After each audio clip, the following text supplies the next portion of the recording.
OTT KPK di kantor imigrasi Jakarta Barat kembali membuka borok lama bahwa sektor pelayanan publik, terutama yang bersentuhan dengan izin tinggal dan lalu lintas orang asing, masih menjadi ladang basah praktik rente dan penyalahgunaan wewenang.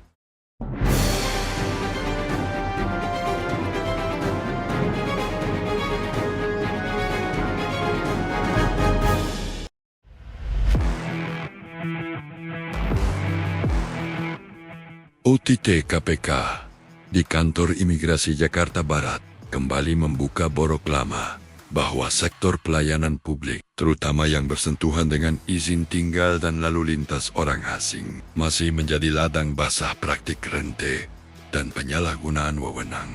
Lebih memprihatinkan lagi, kasus ini tidak hanya menyeret level pelaksana teknis, tetapi juga menyeret nama-nama pejabat tinggi, termasuk Wakil Menteri Imigrasi dan Pemasyarakatan, Silmi Karim, yang dalam pemberitaan disebut telah memenuhi panggilan atau menyerahkan diri kepada KPK untuk dimintai keterangan.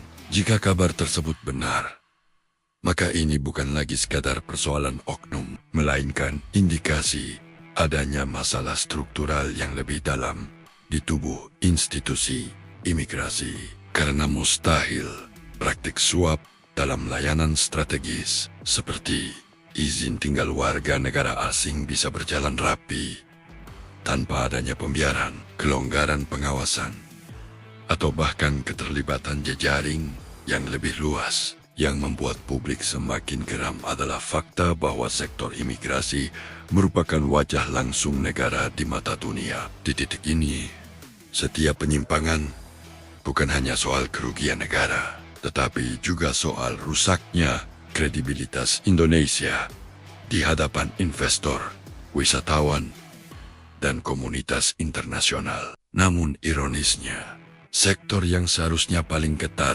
justru berulang kali terseret kasus serupa. Kita perlu jujur bahwa pola yang terus berulang ini menunjukkan satu hal. Reformasi birokrasi di Indonesia masih sering berhenti pada level deklarasi, bukan implementasi.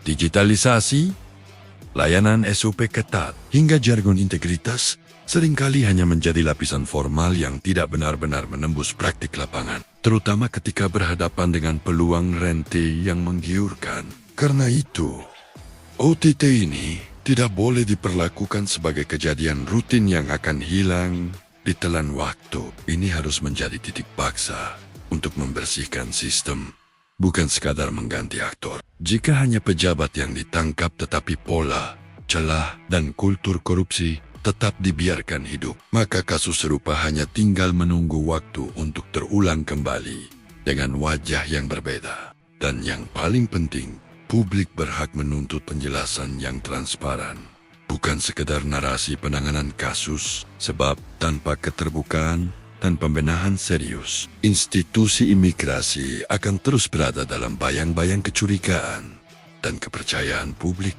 akan semakin terkikis, sedikit demi sedikit, hingga habis sama sekali.